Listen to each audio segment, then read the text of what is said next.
kepada Taurat diturunkan kepada Nabi Musa alaihissalam, Zabur diturunkan kepada Nabi Daud, Injil diturunkan kepada Nabi Isa alaihissalam, dan Al-Quran diturunkan kepada Nabi Muhammad.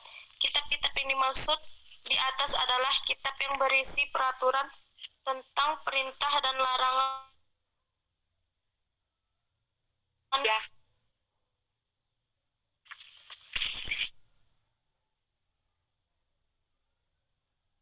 Menjadikan pedoman bagi umat manusia.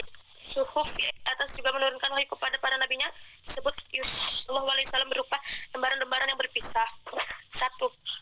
Perhatikan secara singkat penjelasan tentang Nabi.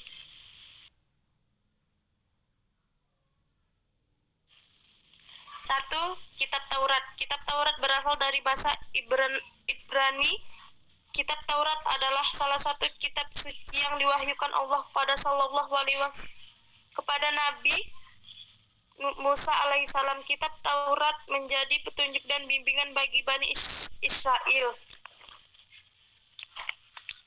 2. Kitab Zabur. Kitab Zabur bentuk zamaknya Zubur berasal dari Zabara ya Zabaru yang artinya menulis. Makna aslinya adalah kitab yang tertulis. Zabur dalam bahasa Arab dikenal sebutan dengan Zamur.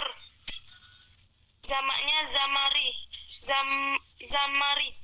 Dalam bahasa Ibrani disebut Mizmar, yaitu nyanyian rohani yang dianggap suci. 3. Kitab Injil. Kitab Injil diwahyukan Allah Sallallahu alaihi wasallam kepada Nabi Isa alaihissalam.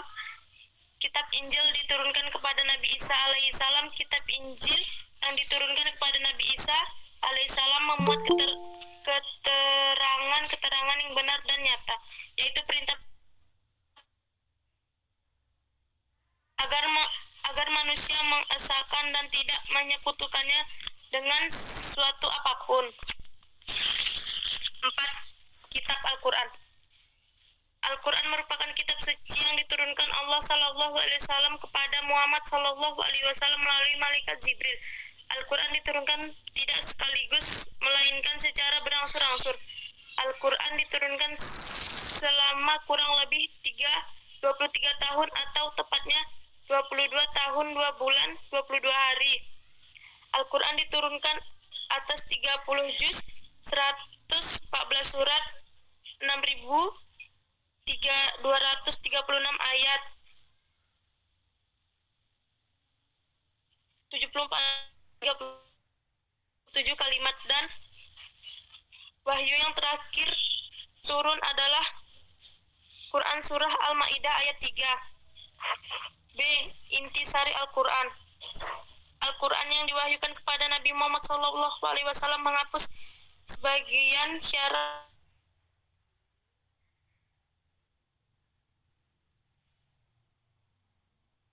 nama umat manusia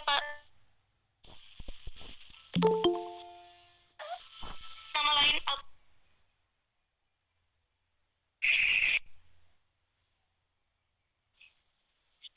Al-Quran sebagai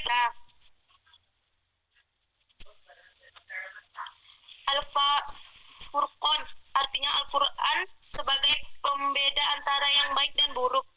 Asy-Syifa, artinya Al-Quran sebagai penawar atau obat penenang hati.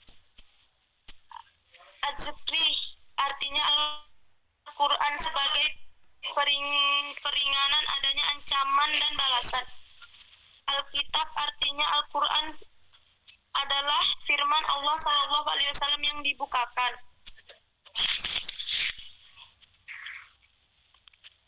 2. Isi Al-Quran. Adapun isi pokok Al-Quran dalam setiap berikut: akidah atau keimanan, ibadah baik ibadah mahad maupun ghairu mahdah, akhlak seorang hamba kepada Khalik, kepada sesama manusia dan alam sekitarnya, muamalah yaitu hubungan manusia dengan sesama manusia, kisah yaitu cerita Nabi dan Rasul, orang-orang salih dan orang-orang yang ingkar. Bapak Oke, terima kasih kepada Alia yang tadi udah menyampaikan materinya kepada semuanya. Cukup bagus ya.